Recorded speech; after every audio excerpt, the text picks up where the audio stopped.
two, one.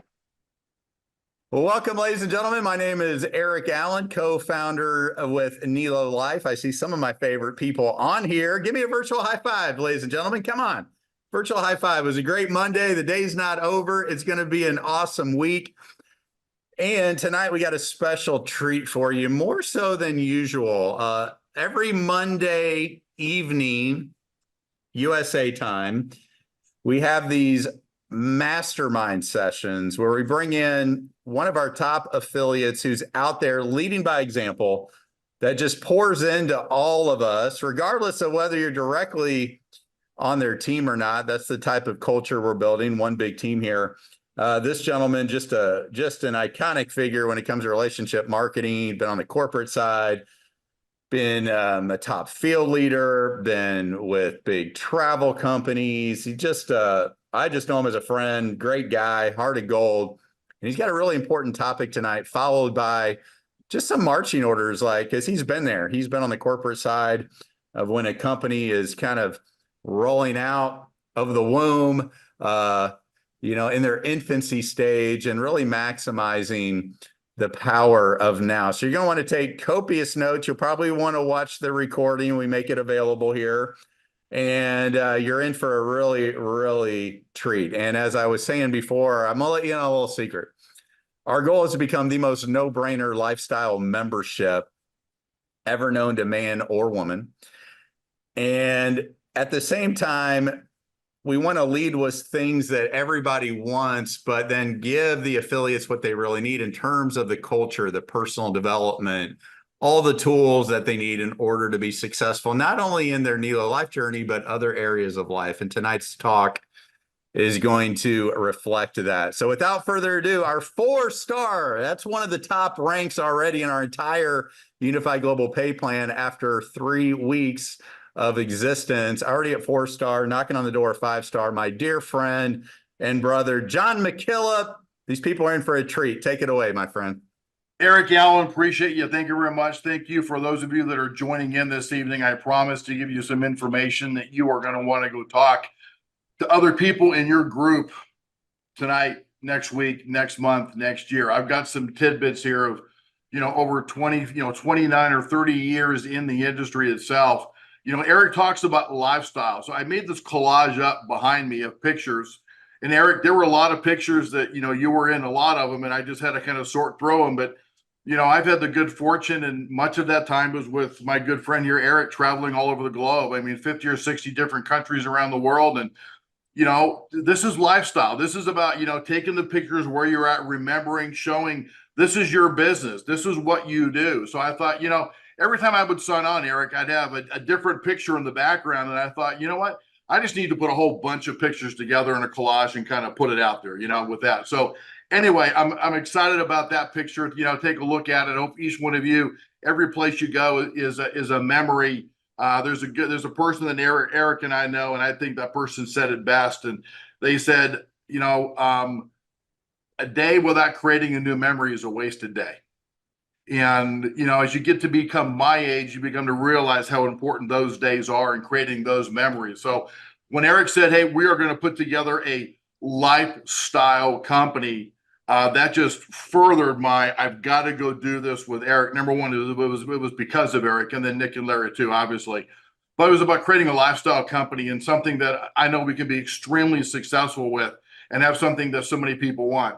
So I'm going to go through a couple different things with you tonight, and I want you to take copious notes. Get a pencil, paper available.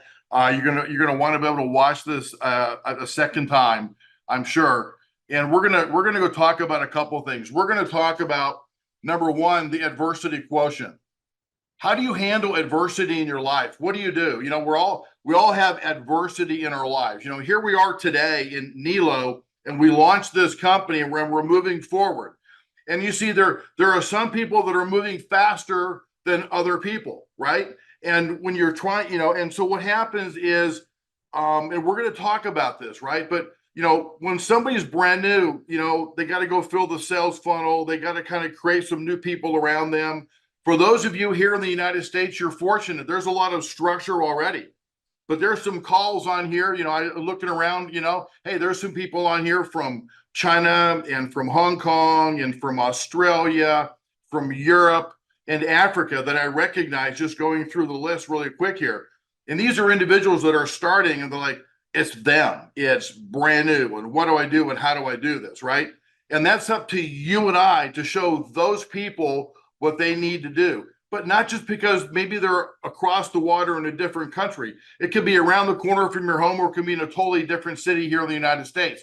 So there's some applicable foundation that's very important that you set with them, and we're going to review some of that as well. So the first thing I want to take you to is, you know, with whatever you're going to go do in your life, you got to go figure out, you know, what is your why? What is that thing when you're just so tired, you just feel like you just need to stop for a while, but you know you got to go make one more call, you've got one more presentation, you've got to go dig down deep. What is that why that you can pull forward that energizes you, that all of a sudden you're able to take that next step and that next step and that next step? Having a why that is worthwhile is everything to your durability and the energy that you chose to go put into this, because it needs to be more than just words. It needs to be a feeling. It's got to become part of your DNA and part of who you are.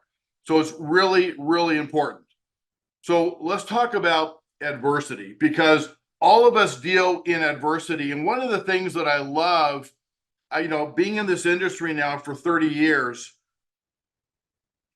nobody told me in the very beginning, when I went to my first ever presentation in Newport Beach, California, at the Sheraton Hotel, right next to the Orange County Airport there in Southern California, and somebody talking about water filters in the front of the room. No one told me that also, on top of a business opportunity, this is really about personal development and the growth that each one of us would have. And I've got to tell you, I think I've grown a tremendous amount, and many other people that I know that I meet people, and you can very quickly, you know, identify if the people you're talking to, if they've had personal growth or not. And part of personal growth is, how do you deal with adversity, right? So here's a book here. It's available on Amazon. When I get done with this, I'm confident that you're going to want to go and pick yourself up this book. There's 2 or 3 other books too. It's one of the greatest books I've ever read. And AQ, what this does, this measures one's ability to handle adversity. Now, every one of us here want to have the ability to handle adversity. Just some of it do it a little bit better than others, right? How do you turn obstacles into opportunities? You know, we've all seen people who can't handle adversity and they become easily overwhelmed and emotional. Then they pull back, right? I mean, let me give you an example. You know, the Titanic, the captain of the boat, the boat begins to sink, right? Do you want to see the captain running around in circles? Oh my gosh, we're all going to die. Oh my goodness, what are we going to go do? Or, got it, step 1, step 2, step 3. This is what we're going to do. We're going to work our way through this. You're going to go, who's in charge? People want to see people that are calm, cool, and collected, handling adversity. I was on a call earlier today with one of the great leaders in this company. And for somehow we got onto a tangent about something just for a moment. And God, it was so great, because he said, well, let's not even talk about that. We can't deal, we can't change, we can't handle anything like that. Just put it to the side and let's just continue to move forward. And he's absolutely correct. Focus on the things that you can have an impact on, right? So those who handle adversity well, they become the leaders of today and tomorrow. And as I said, this book's available on Amazon. So for a long time, I just kind of hear me through on this, all right?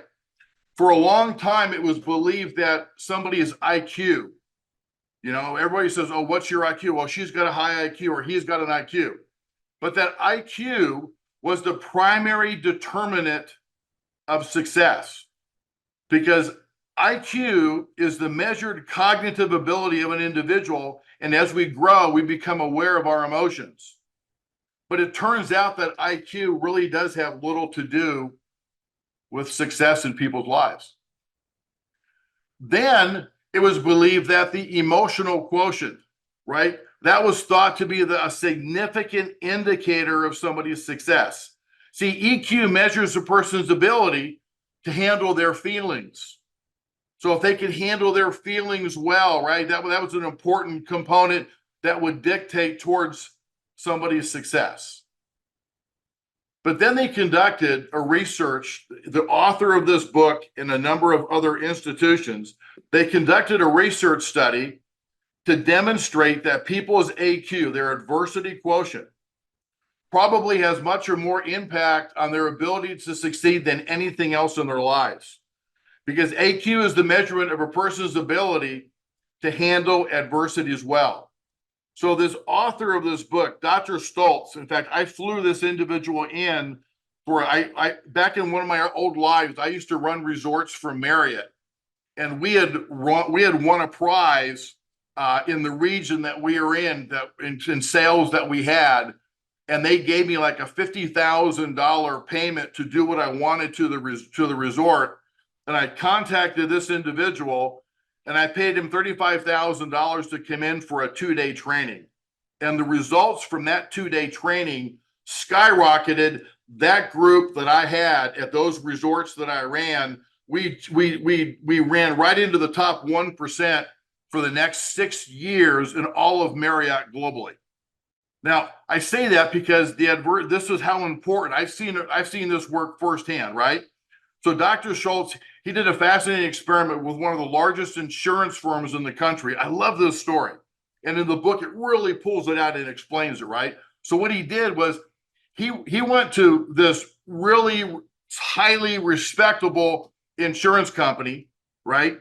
And he asked the company to allow him to test the AQ, the adversity quotient, on the bottom third of their applicants, whom they summarily rejected as salespeople. So they had their standard way that they were going to hire their salespeople, what their best practices were. And he asked if he could go in and take that bottom third, the bottom third of the people that they rejected. They said, we're not going to hire them. This is the lowest of the people that we have here. And he asked if he could measure their AQ. And they agreed to hire on probation those applicants that they had initially rejected if they scored high on an AQ. Now, when you get this book, you can go measure your own AQ. And there are ways that you can advance it also. So you can become, handle these kinds of things better. That's all separate in the book. But you can go and get your score right now, really quick. When you get your book, you can take a test on it. It's very, very easy to go do. And you can see where you are on your AQ. And you can probably look in the mirror and probably figure it out pretty good right now anyway. But how do we strengthen that, right? So as it turns out of those that they had rejected, that bottom third, they took those that had the highest AQ scores, okay? But that bottom third that they had rejected, okay, who scored high in AQ, they outsold what their ideal salespeople candidates were 3-1. Think about that. These are the people they were going to get rid of. It was in the bottom third, the lowest rated people that they found through the ways in which they would recruit people. And guess what? Those people that had a high AQ that said, no, you don't even cut with us. You're on the bottom third of those that we want to reject. They outsold their ideal candidates 3-1. That's really critical here. That's really important. So in short, those people with the capacity to overcome adversity, regardless of their skills, their intelligence, or their innate talents, are much more likely to be successful at whatever they do. So what am I getting towards here?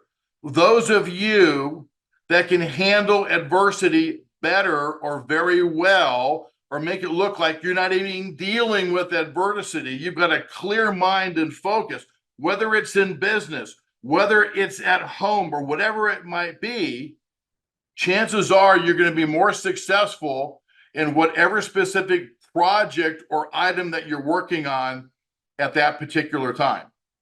So what he was able to do is he was able to categorize how people deal with adversity. And he identified three types of people. And he put it, towards, people that go out and climb, like, not hills, but like mountains, right? I mean, like massive mountains out there, like Mount Everest and things like that.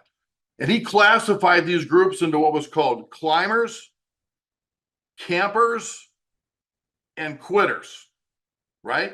So let's talk about this for a moment. So what's a climber? These are the people who are destined for the top, and they let nothing stop them. We all know people that are like this, right? They're going to walk through a brick wall. They're going to do whatever they need to go do within reason, but they're destined for the top. Everything they touch, it seems to turn to gold. They always seem to have that right answer, that right statement, be in the right place, or make that right decision, right? Those are climbers. Those are people that just keep on climbing, and they're going and they're going and they're going, because they're shooting for the stars. They're going for the top. They're climbers. They just keep on going, right? So let me read this. This is kind of a long paragraph, but this is really important. So don't try to read with me. Just listen to my words, please. Okay? So when you go to climb a mountain, you've got a group that's called the summit team. So on large expeditions to the world's highest peaks, there are those who play a support role and are committed to going for the summit. As an expedition proceeds, it soon becomes apparent those that are physically fit enough to go for the summit. But as time passes and things become more difficult, it is less about the physical fitness and more about the mental toughness. When you are exhausted from the cold, the lack of sleep, oxygen deprivation, hunger, and constant life-threatening situations, it is the mentally tough who succeed and survive. Those who are willing to put the pain, the cold, and the physical discomforts aside and focus on the goal. Those who are willing to go past what they thought were their physical limits. When Sir Edmund Hillary and Tenzing Norgay became the first to summit Mount Everest, it wasn't because they were lucky, or not because they had perfect conditions, and not because they were physically more fit than all of those others before them who had tried. It was because they thought the goal was more important than the challenges, the pain, and the discomfort. In the business, climbers are those who, no matter how many times they fail, pick themselves up and try again. And hopefully at the end of this, Eric will talk about his climb up a massive summit, and the whole group got there. And I'm sure Eric experienced much of this, and I would love to hear some of that story again. I've heard it a couple of times, and it's quite amazing. And of course, Eric got to the top. He drove through it. He got past, and he brought others with him, and they all got to the top of the mountain together. Then you've got something that's called campers. Campers, they've had some success, perhaps even significant success, but they've run up against a wall. They need to rest for a while, or they need to fall back and regroup and rethink their approach. Perhaps they have met their goals and have not set new ones, so they are stagnating. The good news is that campers can start climbing again anytime they choose. We all know climbers. We all know campers. You can identify a camper really quick many times. But then you've got this group here that's called quitters. The first disappointment, they quit. Their first couple of prospecting calls and they don't get an appointment, they quit. Their first meeting when nobody shows, they quit.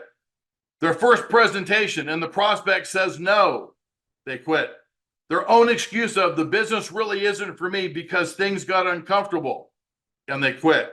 The embarrassment of not succeeding right out of the starting blocks, and it's not likely that they will ever come back to it, and they quit. Do you get it?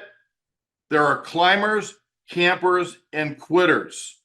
Which one of those three do you choose, the conscious decision, do you choose to be part of? So in the adversity quotient, there's an acronym called CORE. It stands for control, ownership, reach, and endurance. Okay? CORE, that acronym. So let's talk about this CORE. So when you're going to take control of a situation, to what extent can you influence the situation? How much control do you perceive that you have? Those with higher AQs perceive they have significantly more control and influence in adverse situations than those with lower AQs. Even in situations that appear overwhelming or out of their hands, those with higher AQs find some facet of the situation they can influence. Those with lower AQs respond as if they had little or no control, and they often gave up. Ownership. To what extent do you hold yourself responsible for improving the situation? To what extent are you accountable to play some role in making it better? Accountability is the backbone of action. Those with higher AQs hold themselves accountable for dealing with situations regardless of their cause. Those with lower AQ deflect accountability and most often feel victimized and helpless. We all know people that play the victim card, right? We all know people that deflect accountability. It's always somebody else. Reach. How far does the fallout of this situation reach into other areas of your work or your life, right? To what extent does adversity extend beyond the situation at hand, right? So you have a bad day at the office. Do you come home and beat the cat? Or can you have a bad day at the office? Can you just leave that at the door and come in and then be in this new environment? Sometimes we've all known people, when they have a bad day, it's a bad night, it's a bad week, it's a bad month. It's like you're walking on eggshells. It's like you're waiting for them to get over, for all that stuff to burn off. You don't need to take what's happened in one section of your life and make it all encompassing into every part. You know, you snap at people maybe when you don't really mean to, but because you're just all fed or whatever it is, right? Keeping the fallout under control and limiting the reach of adversity is essential for efficient and effective problem solving. Those with higher AQs keep setbacks and challenges in their place, not letting them infest the healthy areas of their work and lives. Those with lower AQs tend to catastrophize, allowing a setback in one area to bleed into another, unrelated areas, and become destructive. We've all known people that just destroy everything around them when something happens, right? And you gotta keep out of that destruction zone. And then sooner or later, you see, as you grow older, now as I've grown older now, you know, I wish I knew this when I was younger. We can choose who we want to work with. You can choose who you don't want to work with. You can choose to have in your life and choose not to have in your life. Those people that are destructive have a lot of negative impact, right? Have a lot of negative impact. Endurance. How long will the adversity endure? Seeing beyond the enormous difficulties is an essential skill for maintaining hope. Those with higher AQs have the uncanny ability to see past the most interminable difficulties and maintain hope and optimism. Those with lower AQs see adversity as dragging on on indefinitely, if not permanently. So you get it? Can you step over? How long are you going to let this thing, you may have done something that, oh my gosh, it was, bad. You didn't make the sale or whatever. Can you click and just go next? Or does it take the rest of the day, or does it take the weekend with you? Or does it, how many people do you got to take down with you until you're going to go feel better? I mean, think about this. Think about the reach of this this has in all of our lives. It's not just about business, but it's about personal. It's about relationships, right? It's about culture in the company too. Because you're meeting people in this company and we're developing culture and you're developing relationships, right? Put your best forward. Don't allow those demons and those negativities to come out, right? That old thing of count to 3 before you say something sometimes, maybe, right? Understand about how to control the adversity around you, right? Core, really, really important. So I'm gonna walk out there on the adversity. It's a really great book. I'm hoping that each one of you see the importance of adversity, what it does in your life, and how you can control it. and how it makes us look when we allow adversity to take over for ourselves or allow it to impact other areas or other components in our life. It is about personal development. These are all conscious decisions, but we don't know what we don't know. And there are tools that allow us to be able to do these things on a much better basis. My hope is that you're going to find the importance of the information that I just shared. It's a very fast reading, but when you read it, there's a lot of applicable information, both, again, in your personal life, in your business life, in relationships that you have. It's really important. So I'm going to go take the next probably about 15 or 20 minutes here now. And I want to talk to you about, I've got a number of bullet points here that I'm going to expand upon for a moment. These are things that I want you to think about. These are all business related. These all have impact on your business, and they all have, ideally, they're right here. We're 3.5 weeks into this. There's a lot of things that are going on. We're not running at 100% yet. That's why they call it pre-launch. We're in this thing with a pre-launch mode right now. We're heading into launch, right?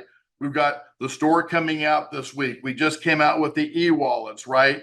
We have the trading platform coming out next week. We have our first, talk that's going to be done, in the next couple of weeks or so, by somebody who's really well known and respected around the globe.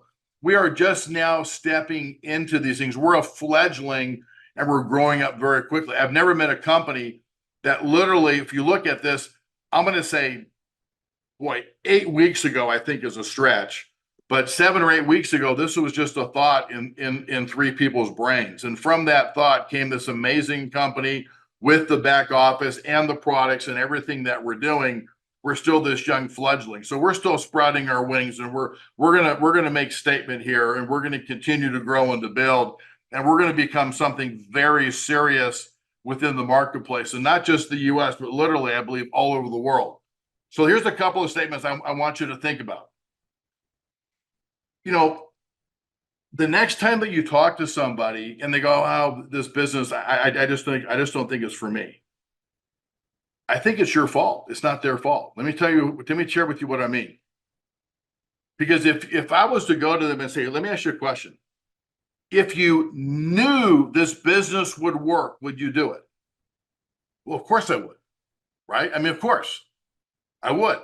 Why wouldn't you want your matrix continuing to grow and grow every single month and grow and grow and grow? And then you've got your check matches that are there, which are, I think, they're huge. I think it's 5 times the income you can earn in just the matrix alone. And for those of us, and we'll talk about it later, that are not taking advantage of the check match, I'm telling you, you're leaving a lot sitting on the sideline, and we're going to go talk about that.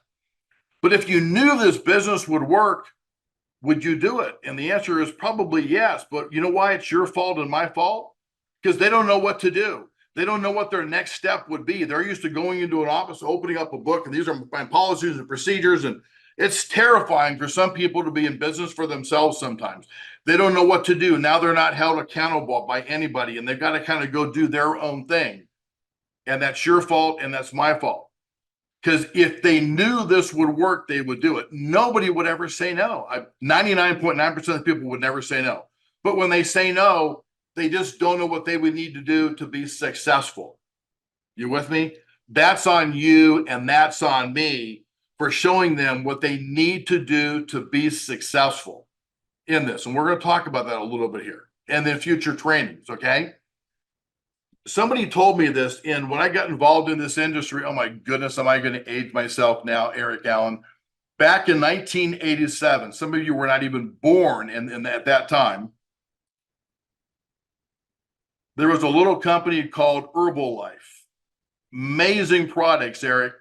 And this person who was a 7-figure earner said, John, if we came in, if we sat people down, we said nothing about the company, nothing about the product, nothing about compensation plan, nothing about the timing in the industry, nothing about training and support.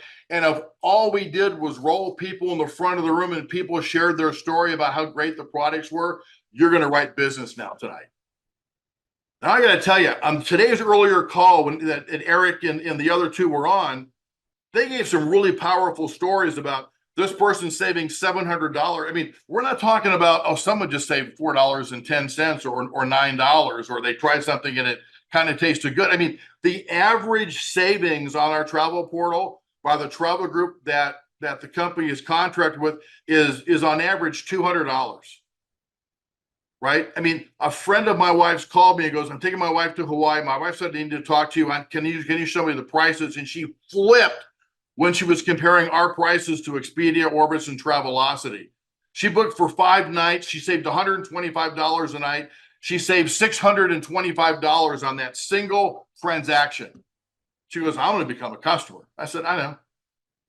Who wouldn't do this? When take a moment, when you go through, and we're going to talk about this, the savings are huge. You're nothing more than a professionally paid storyteller. And as you have people in your groups that are outside of the US and they're happy with the returns they're getting on their trading platform, and then the value proposition of the Life store. I mean, I'm telling you, for $59 a month, just those 2 examples that I gave, right? Someone almost saved an entire year's of subscription in just their 1 transaction. Someone talked to me the other day and they go, I think I'm going to resign. So I was like, really? Yeah, I just don't travel that much. I said, it's not about you. Because what do you mean? I said, travel arena is $8.3 trillion. That's 1,000 billions times 8. It's not about you. Who do you know that likes to travel? Everybody. Do you get it? It's the market around you. It's not what you do or what you want to get there, because you're here for the business opportunity. She goes, yeah, you know what? You're right. I really didn't think about that. You're absolutely correct. In the business, working hard now, but was looking at it wrong, right? What's the opportunity out there for each one of us? And you continue to hear people, hearing about saving. We talked. Nick talked about the savings on those concert tickets from that lady, right? I mean, she saved $300 a ticket, not just the $40, Ticketron price that they charge you for, that you can save with this normally, but also substantial savings sometimes on tickets and other things. This is a real worthwhile business to be able to go share with people. Now, there's a concept that's called tell, show, try, do. Let me give you an example. You come to me and I'm an airline pilot instructor, and you come to me and you want to go fly the plane. Do I go, great, fill out your paperwork, here you go. Yep, see, there's the plane, you've seen it before. Flipping the keys, here you go. Yeah, and you got any questions, just come back to me and I kind of go do my own thing. And what happens? If they did take off, there's a good possibility they would crash and burn. You with me? Tell, show, try, do. So here's what's going to happen. When you enroll somebody, again, this is on you now, right? And we're going to talk about some of these things that you need to do to get a person up and going properly in the business. This is all on us. This is on us to get people. This isn't up to the company. This is on us in the field. This is up to the leadership. I'm going to tell you what to do. Then I'm going to show you what to do. You're going to watch me present to your people, or you're going to watch me answer all their questions, or do whatever we need to do. Make sure that they get enrolled, and we're going to sit down and we're going to take you through. Here are the things that you need to know to become responsible and knowledge builds confidence. And I'm going to take you for 45 minutes or an hour. We're going to run through these things, whether it's 1 or 2 meetups that we're going to go do this. Then you're going to try it. You're going to do the presentation, and I'm going to come back in behind it. I'm going to put it back together for you a little bit. Maybe you're going to kind of mess up or do something wrong. Hey, that's okay. Hey, this is my first time doing it. We're going to have fun with this, and people will give you, they're going to give you latitude on this stuff. That's fine. I'm going to come in and, she didn't mean to say 14 trillion. She meant to say $14 or whatever it might be, right? We can come in and fix it. And then you're doing it all on your own. Tell, show, try, do. Many of you come in, kind of tell them, and then let them go do it all on their own. And you know how you can tell if it's working for you?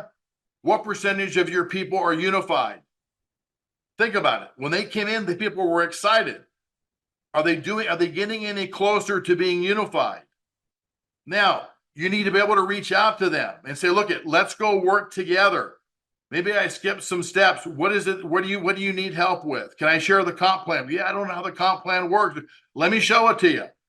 Or they're asking for something and it's in the back office. Let me go present with you the next time that you're going to go talk to somebody, right? Give them every opportunity to just not do anything before you move on, and then move on. It's easier to give birth than raise the dead, right? God, I'm just, that whole thing, there's a reason why you can't push a rope uphill.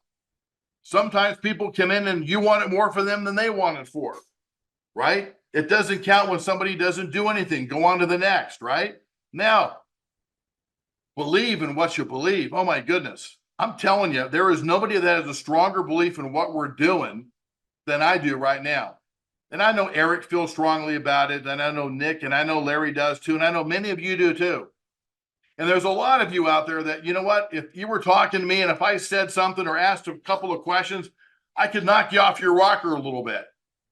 Don't allow that to happen. Dig in and believe believe in what you believe, because you know you're right. Believe in what you believe, and you stand firm and you stand hard on that. You don't allow yourself to bend or do anything with that. You know what I'm saying? You need to believe in what you believe.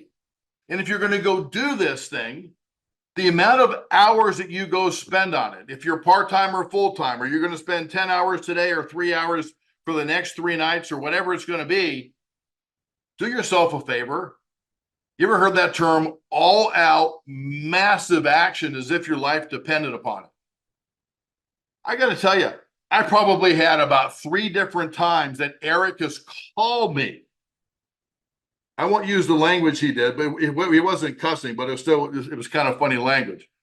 But it was like, God damn it, John, just go out there and do what you do. Quit messing around. And it's like, God, I said, Eric, thank you, dude. I appreciate the call, that kick in the rear end, and there I get going again. He's kind of an overseer for me. When I kind of get caught up and I kind of get into some management mode or kind of begin to do some stuff, he calls me right out, says it how it is, kicks me in the rear end and lets me go again. And I love it. And I think it's great because he gets me back on track. How many people do you want to enroll in your business? I've got around 27 or 28 people. I've given some away, but if you even forget the ones I've given away, I've enrolled 19 people and I've got one more enrolling now. Tomorrow is 20. And my goal was to be at 30 after 30 days. I'm not going to count the 7 I gave away. I got to be at 30. I'm working hard to get up there, to get up to 30. If you're like 2 or 3 or 4, hey, maybe you're very part-time. That's okay. But how long have you been in the business for? What's your goal? What do you want to attain? Because if you really want to make this a business, if you really want to blow this thing out, I got, newsflash. Over time, you're going to need 10, 20, 30, 40 or more people that you've personally enrolled. If you have these aspirations of just growing this thing big and huge and getting massive numbers of check matches, right? Now here's what else you need to know. That's all that it is. Don't make anything more out of it. I was talking to a person the other day who I've known since my early days of high school, not that long ago. And he's like, okay, we got to sit down. We got to develop a strategy. And we got the people we're going to go talk to. And I'm still thinking. I said, whoa. I said, hold on a minute. I said, whoa, pause. I said, listen to yourself. This is $59 a month. Are you kidding me? Get you and 20 of your friends in. You're going to be able to make money. The matrix is going to fill up. Bringing people. You're saving. Look at all these vacations you're going to be able to go on. The Nelo trips are coming. You've got all these hotel rates. We've got the store, the Life store coming online. Are you kidding me? This isn't. You're not investing $1,000 or $5,000 or $10,000. This is $59. What are you doing? Get in. Go. Go bring in 10 people you know really quick, and people that you want to go travel with, and let them go bring in 5 or 10. Don't make more out of it than what it really is. That's all that it is. Do you get it? That's all that it is. Don't make more out of it. And there's some of us that want to make, oh, it's a business opportunity, and we've really got to think that. No, you don't. Just go. Emotion and excitement conquers everything else that is out there. It's going to fill in. The computer fills in everything equally, left to right through the matrix, and let it fill up, and enjoy yourself. Enjoy the journey. Have fun. Save money. Talk to people about the value proposition. They're going to want to become a customer. I told Eric, I said, Eric, I've got 3 people I'm trying to find time to go back to, because each one of them said, I want to become a customer. And all I did was talk to them about the savings and what we're doing, and the vacation weeks. That's all. And from that, they said, I want that product. How do I get in my hands? When can you come by? I got to get that done. You're with me? But if you just open up your mouth and talk to people, remember, you're nothing more than a professionally paid storyteller. Okay? Now, as you look at this, understand this. When you're looking at your life, or what you want to be able to do here, or maybe you've been in direct sales in the past, right? Maybe you've been in direct sales. No change means no change. What are you willing to change, to have change, to make change for the positive, to do what you want to have happen and take place? Because no change means no change. What are you going to change? What are you doing differently? If what you're doing isn't quite working right now, what are you going to go do to make it work? Now, also, it's okay to be direct. It's okay that Eric called me 3 different times and kicked me in the rear end, right? I've had conversations with people. When we sat down, you said, this was your goal. These are your results. You're not spending much time with what you want to do, and what your goals are and where you're heading to. We need to sit down and re-talk about this. It's okay to be direct with people. It's okay to say, hey, do me a favor, Greg. I love you to death, bud, but you talk too much. The good Lord gave us 2 ears and 1 mouth. Listen twice as much as you talk. Right? I heard Schrader say the other day, if I'm sitting down with somebody who's brand new, and he goes, if I'm talking more than 35% of the time, there's something wrong here. I want to listen at, what do they want? What's their background? What do they want to achieve? What's going on? What's their personality? Yeah, right? All these things, you need to be able to listen. But it's okay to be direct with people. No, you're wrong, and I'm going to tell you why you're wrong. Or I'm going to tell you why I think you're wrong. People love that. They respect that. When you stand up and you share with them and you're direct with them, you can do it in a really honorable way. But I'm telling you, that's a really quick way to become a leader and to really tell people what you think, or things that they need to be able to change in an appropriate way or in an appropriate manner. Okay? It's okay to be direct with people. Now, we talked about your goals don't match your effort. Maybe we need to sit down and redo your goals. When you sit down, and we're going to talk about this in a few minutes, I don't know what you want in the business. I don't know what you want to attain. I spent 45 minutes with the person who just enrolled, and a couple days ago, I spent an hour on the phone, and they're over in Singapore. What do you want? What's your background? Here's how you make money. John, show me this. I don't understand this. Okay, show me the back office. Show me the reports. Show me the genealogy. What's the difference between the 2 trees? How do I read this? What does this do? How do I use the reports that are in the back office to build my business, or to understand it? I mean, a plethora of questions that we went through and educated, and then on next steps, all the way to, this is what you want to send out, and we're going to set up a Zoom call, and if I didn't do all of those things and invest an hour or invest 45 minutes like I did today, are these people better off and a higher chance to succeed because I did those things with them?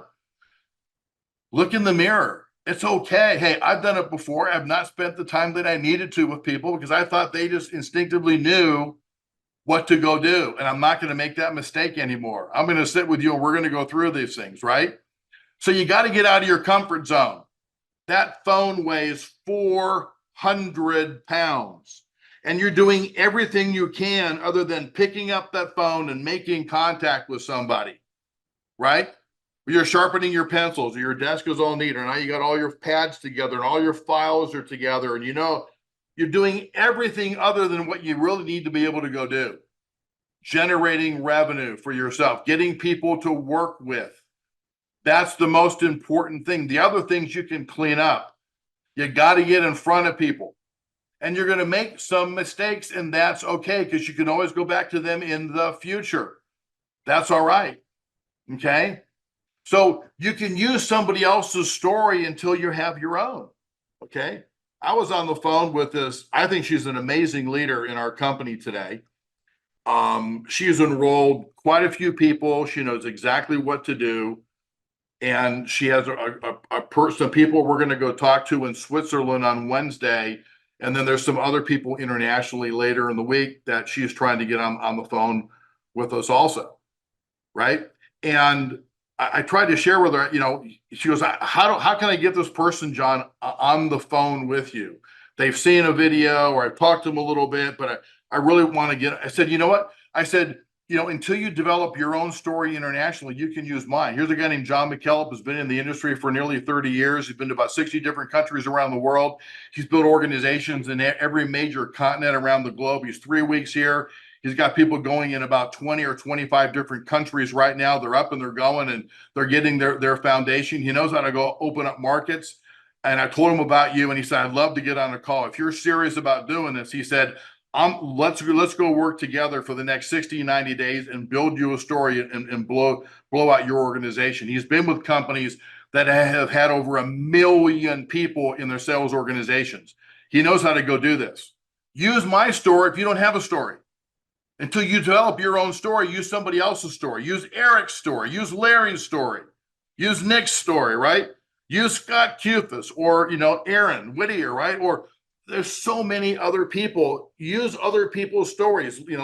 Lila Colgan. I mean, there's so many stories to go use out there. Use someone else's story until you develop your own story. That's okay. Now, you need to become consistent with your activities. Let me say this again. You've got to become consistently consistent with your activities. Not just you're on today, then you're off tomorrow. Consistently consistent. Tell yourself that you're going to do what you're going to go do when you need to be able to go do it. You're going to become consistently consistent, because here's what's going to happen. First and foremost, you're not going to do anything here. No business is going to work until you go sponsor new affiliates. Sponsoring new affiliates is way up here. Then you've got training and support, and then you've got other things that fill in. But that gap of the most important thing, that's revenue, right? And and if you're with a company in a traditional business, I got to tell you, either your revenue or your overhead. I'm telling you, you don't ever want to be overhead. You want to be the revenue portion. Here, you've got a chance to be revenue. Go prove yourself. Put yourself out there, right? You've got to go sponsor new affiliates. I talked to somebody the other day. Forgive me for my directness, but I love this business, and I love, I'm looking forward to this journey with each one of you as we travel around the world. And he called me, John, where's my spillover? Have we heard that before? Oh my gosh, if I hear that word again. I said, here, let's go look you up. And I looked him up in the genealogy. I said, well, here you are. You've enrolled one person. That's your business partner. So the two of you are in. You've enrolled nobody, and you're looking for spillover. I said, do me a favor, please. Each of you have got to go enroll 2 or 3 or 4 people. Put more in than you take out, right? Put more in than you're going to go create your own spillover. Some people, hey, they got some spillover. Other people, they didn't get spillover. You know what? Who cares? Next, click, go next. Because you need your lineage volume to get promoted through the comp plan anyway. Those things will occur over time. Not maybe immediately, maybe down the road. Those things are going to happen. but don't base your success of your business on that. Trust me, that is not the thing to base your success on. It's that person you look at in the mirror. That's where your success is going to come from. What are you going to do to separate yourself from everybody else, right? So now, training and support. God, I heard this again, Randy. I'm gonna brag on you again for a second. But in a training that was on Saturday in Dallas, that Nick was at, I was at, and Randy was at, and there was some really good stuff that we talked about that day. We had almost 100 people there in Dallas, and Randy he said it perfectly. He said, he goes, "What are the things that you can control? Do you control the company? No. Do you have any control on the product? No. Do you have any control on the timing of the company, where we are in the marketplace, what's happening? No. Do you have any control over the comp plan? No. Do you have any control over training and support? Yes. Guess what? Training and support. That's what you and I do. That's what we're responsible for. Let the company go focus on what the company needs to go focus on. Okay. They're going to be excellent with that. But you and I, it's about training and support. What are we doing to train and to support our people that are coming into the business, right? Really, really critical. So one of the first things that in fact, Eric, I'm going to ask your permission. I want to come back in a couple of weeks and I'm going to take people through a new start training that I do, if that's okay. Kind of take them through that whole process. But I'm telling you, you got to have your launch folder. When you get somebody new going, you got to give them a folder. What do they need to have immediately in their arsenal as they begin to go talk to people? And when I get on a call with somebody to do an overview or answer questions, at the bottom of my computer screen, I got a whole bunch of stuff that's minimized. I can pull up the presentation. I can pull up the comp plan. I can pull up this. I can pull up my back office. I can pull up the travel report. All that is ready. I mean, I'm ready to go to action when I have it there.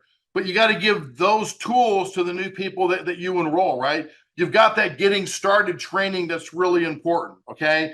What do they want from their business? Do they understand the compensation plan? Most people don't. Take them through it. And if you don't understand it, call your sponsor or get somebody else in your group and have them go through a comp plan understanding with you, right? Because I'm telling you, there's two things. Number one, unification. Are your people getting unified? Because when you enroll somebody and they do nothing and they just sit there, nothing's going to happen. Help them to get to. Now they can't afford to leave the business because they've got activity, they got stuff going on. Now they're excited about that, right? You've got to get them unified. Then you got this thing called check match. And I heard Larry talk about this in the very beginning. And then Larry called me one day and it was like, okay, dude, I got it now. I got it. Those check matches. So, you can make 131,000 to like 195,000. I believe with the check match, you can make 5 times that with the check match. I mean, Eric, I'm going to put it this way. Okay. Hey, we're all going to have great success in this company. Okay. I don't have any special gift other than I like talking to people. I think I'm pretty good at it. I may not be that sharpest knife from the drawer, but I'm eventually going to make that turn. But I have way over 1,000 check matches now after 3 weeks. Now I'm telling you, give this thing 90, 120, 150 days. That's going to be 2, 3, 4,000 check matches out there that I'm getting 10 or 20% from. That's the money. Do you get it? You get the check match because you're enrolling people. If you've got 4 or 5 people there, you're going to make a check match and it's going to be, here's some more money for you. If you really want to make a difference and if you really want to go punch this thing in the face, you need to go get 20 or 30 people in and help them to do the same and generate hundreds and then thousands of check matches that are out there. I am excited to see what that 10 and 20% is going to be in the next 60, 90, 120 days. You got to take them through the back office review. You got to take them through the comp plan, the genealogy, show them how it works.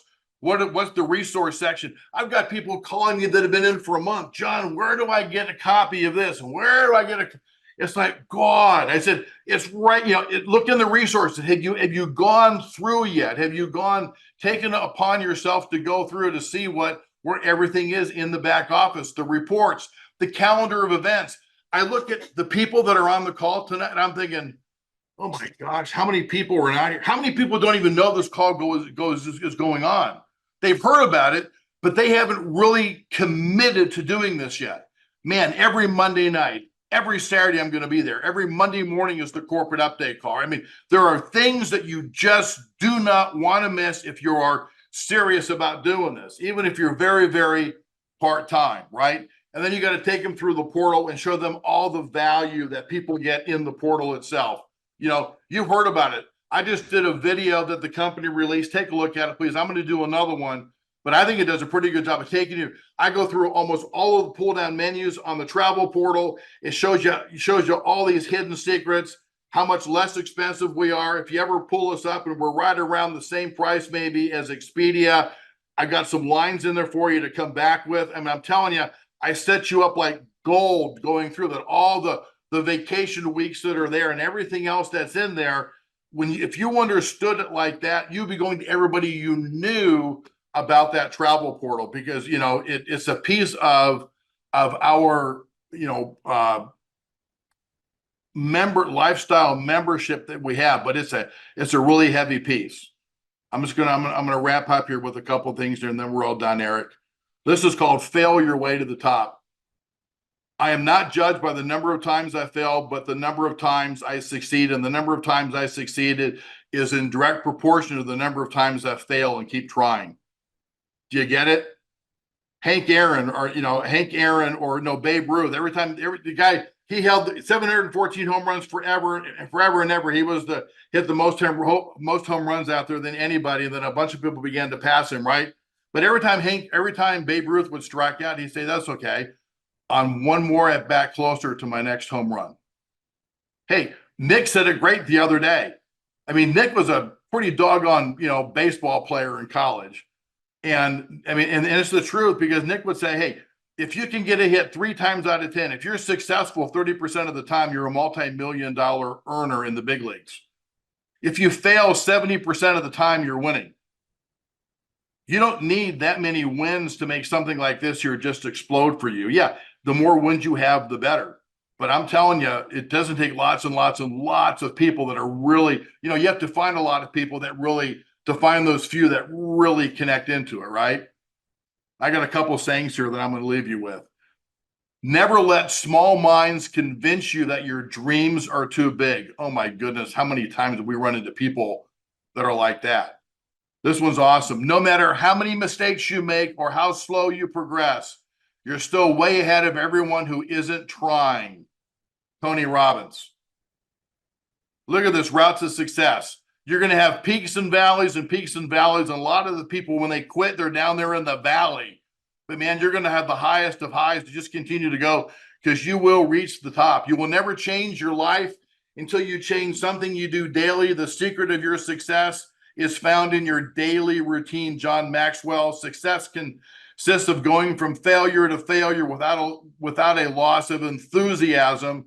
A river cuts through rock, not because of its power, but it's because of its persistence. To guarantee success, act as if it were impossible to fail. The biggest risk is not taking any risk. In a world that's changing really quickly, the only strategy that is guaranteed to fail is not taking any risks. How much is a $59 risk, ladies and gentlemen? I mean, think about it. How much is it? You're not buying a McDonald's franchise, How much is a $59 risk? And this is my favorite. Surround yourself with those on the same mission as you. You know what? I look at Larry, I look at Nick, I look at Eric, and I look at many of you out there, and I see that we are all on the same mission, and we surround ourselves with one another. We pick each other up. We drive forward.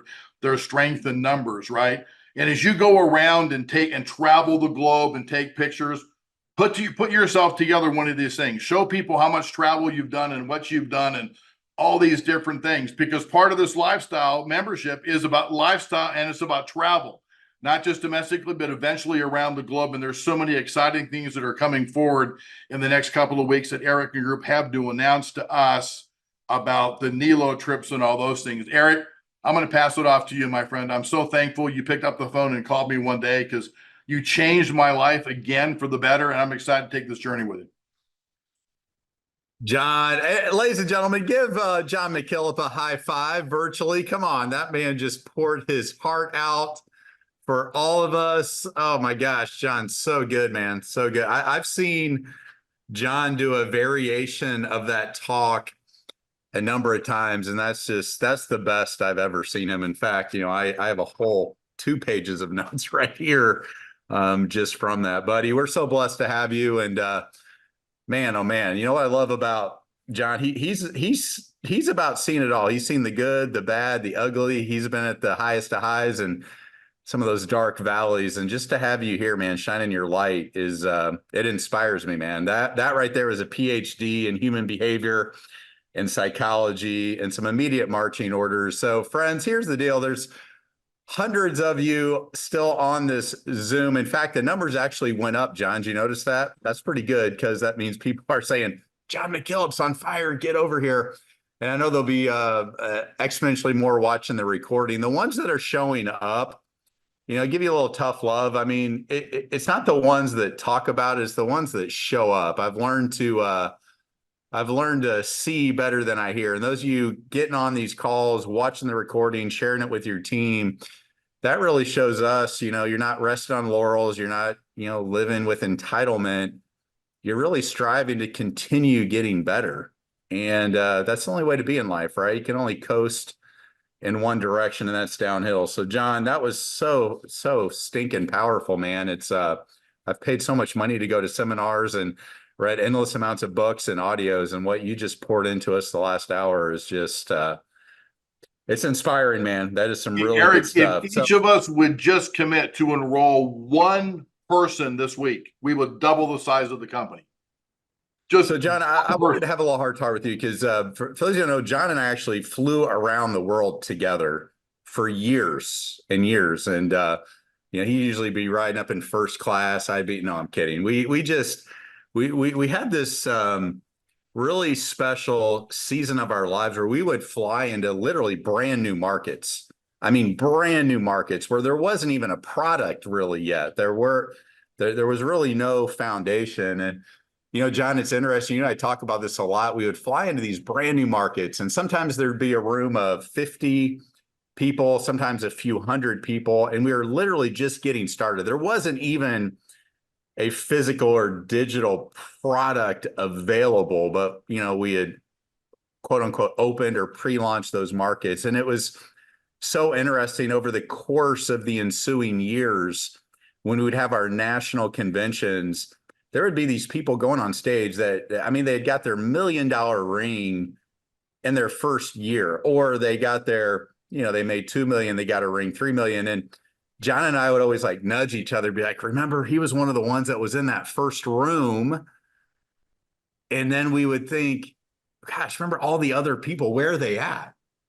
And we'd say, what was the difference between the few that stuck it out? And it was really just usually a handful, and all the others that kind of, went about their everyday life. And, John, I look at everybody here with us now after our third week, and we know not everybody's going to stick around, because this is the hardest. This is the toughest time for people, right? We don't have hundreds, thousands of life trips. We don't have our life trade platform live. We haven't brought in our first thought leader. We haven't opened up our life shop. And when we do, it'll have 10 products. Well, in a few months, it'll have probably 100 products. In a few years, thousands of products, many of which with commissionable volume.